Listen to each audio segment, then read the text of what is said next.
Ini rahasia. Inilah rahasia. Ada seorang sahabat, hadisnya sahih, dikutip kemudian oleh Sayyid Qutb juga dalam kitabnya Al-Aqaidah Al-Islamiyah. Syekh Muhammad Nasruddin Al-Albani pun mensahihkan hadis ini. Ketika Nabi selesai kemudian menunaikan salat, terdengar seseorang berdoa. Perhatikan doanya. Doanya menggunakan pembuka surat Al-Ikhlas. Saking yakinnya Siddiq dengan ayat ini, dan dia mengamalkan kandungan isi surahnya, dia membuka doanya dengan surah ini. Saking yakinnya dengan surah ini. Perhatikan kalimatnya. Allahumma ushhidu bi annaka antal ahadus samad alladzi lam yalid wa lam yulad wa lam yakul lahu kufuwan ahad. Allahumma inni as'aluka an taghfira liya. Hadisnya sahih. Kata orang ini, ya Allah, saya menyaksikan, meyakini ya Allah, bahwa hanya Engkau satu-satunya Tuhan yang layak dipertuhankan dan disembah. Aku meyakini bahwa satu-satunya Engkau adalah Tuhan yang menjadi tumpuan dalam setiap permohonan. Engkau tidak beranak dan tidak diperanakan, dan tidak ada sekutu bagimu. Aku nggak minta banyak ya Allah, aku hanya mohon ampuni dosa-dosaku. Begitu selesai kalimat itu diucapkan, terdengar oleh Nabi. Apa keterangan Nabinya? Perhatikan kalimatnya. At-tadri bimadza du'i? Ya fulan, tahu nggak Anda itu baru mengucapkan kalimat apa tadi? Apakah engkau paham? Engkau baru mengucapkan kalimat apa tadi dalam berdoa? Kata orang ini, wallahu wa rasuluhu a'lam. Ya Rasul, saya nggak paham apa yang dimaksudkan kecuali Allah dan Rasul yang lebih mengetahui. Ini adab. Adab, walaupun gini, kalau Anda sedang mengerjakan sesuatu dan Anda paham dengan itu, kalau ada orang lebih pintar daripada kita, ustadz, ulama, apalagi nabi, nanya pada kita, maka adabnya bilang aja nggak tahu. Karena boleh jadi mereka memiliki hikmah yang belum sampai kita kepadanya. Kalau kita jawab, saya tahu ya Rasul, nggak akan nyampe kalimat nanti. Ya. Jadi kalau Anda sedang mengerjakan sesuatu, zikir misalnya, la ilaha illa anta subhanaka inni kuntu minadh dhalimin. Tanya ustaz, datang ustaz, masya Allah pak, zikirnya bagus banget. Tahu nggak maksudnya? Tahu, lewat tuh ustaz udah. Bilang aja, belum ustaz, Allah Rasulullah alam. Oh begitu, kalau belum kenapa dibaca? Ya, saya pernah dengar saja, maka diterangkan. Begini maksudnya Pak, begini, Anda dapat ilmu baru. Makanya sahabat seringkali kalau ditanya Rasulullah, bilangnya Allah Rasulullah alam, Allah Rasulullah alam, supaya dapat ilmu baru. Itu diantara rumus di ilmu hadis. Ini kadang-kadang orang kita sekarang sahabat bukan, tabiin bukan, tanya tahu semua. Bahkan saat ditanya, buka Google dulu. Ya udah, ngapain ada ustaz? Allah wa Rasulullah alam. Maka apa jawab Nabi? Laqad da'uta bi asma'illahil a'zam. Di riwayat lain, bismillahil a'zam. Idza du'iya biha ajab wa idza su'ila biha a'ta. Tahukah Anda? Kata Nabi, Anda baru saja berdoa dengan menyebutkan dengan yakin semua sifat-sifat Allah yang maha tinggi. Nama-nama Allah yang tertinggi. Nama Allah yang tertinggi, nama tauhidnya Al-Ahad, nama tertinggi.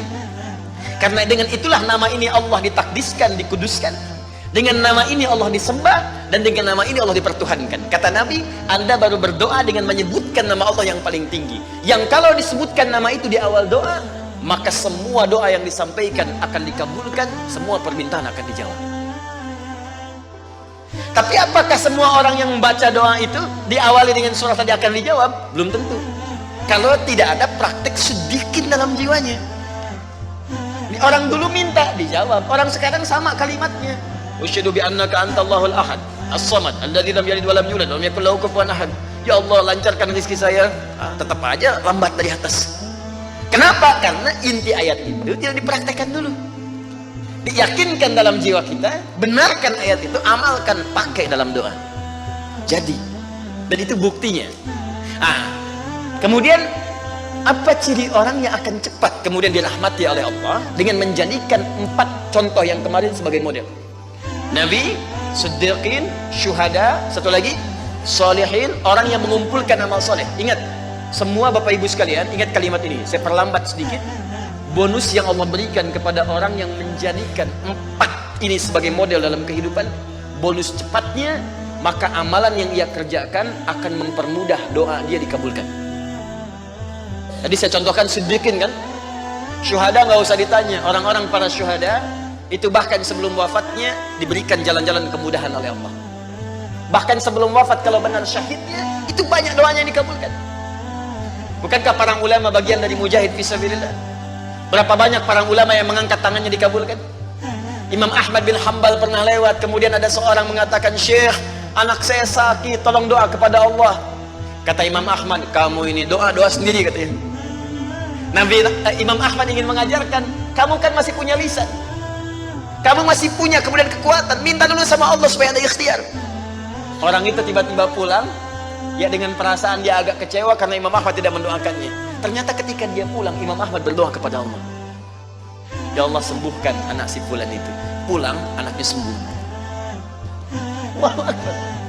Di doa ulama itu kalau benar kealimannya, kalau benar ilmunya dan khasyahnya kepada Allah, itu hujah di lisannya, bahkan firasatnya nyata. Kadang dikasih dalam mimpi, kadang kemudian bermohon kepada Allah tanpa diketahui. Ada solihin juga demikian. Bahkan turun Quran surah ke-5 ayat 35. Ya.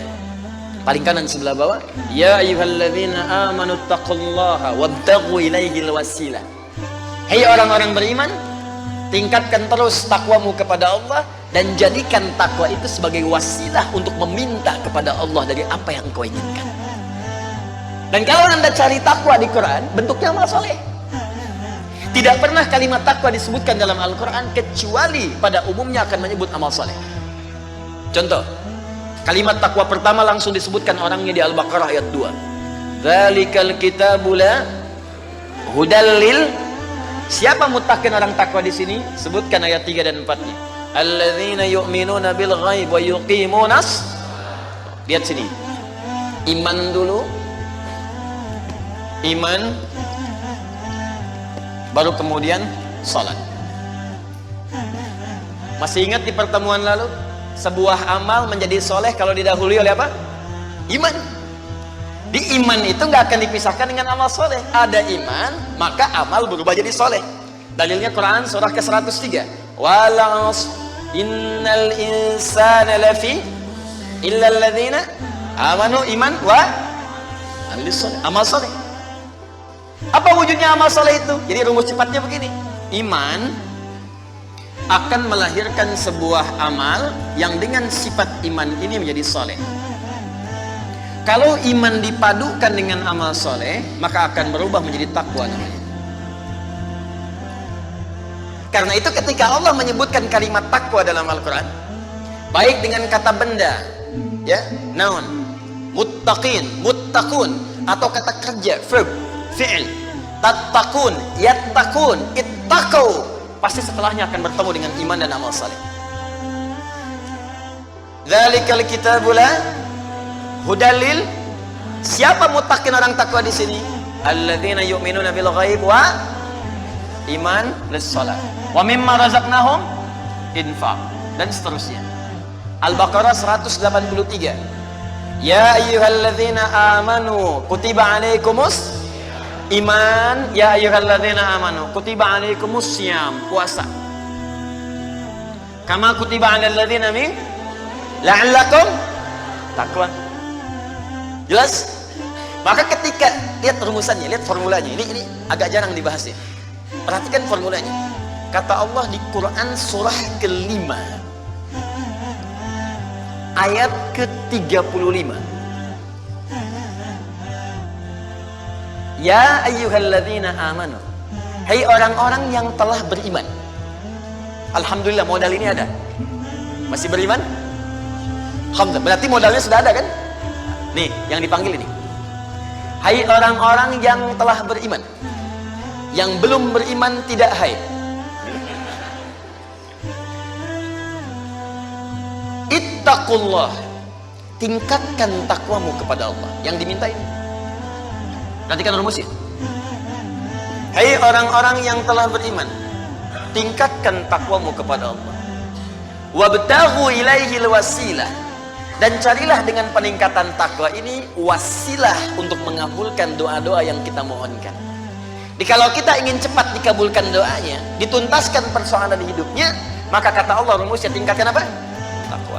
Sekarang kita ingin tingkatkan takwa, apa rumusnya? Takwa itu formulanya iman plus. Nah, intinya di sini amal soleh. Jadi kalau kita kumpulkan amal soleh, kumpulkan, itu salah satunya ciri meningkatkan takwa. Kenapa takwa ditingkatkan? Untuk mengentaskan problem kehidupan kita.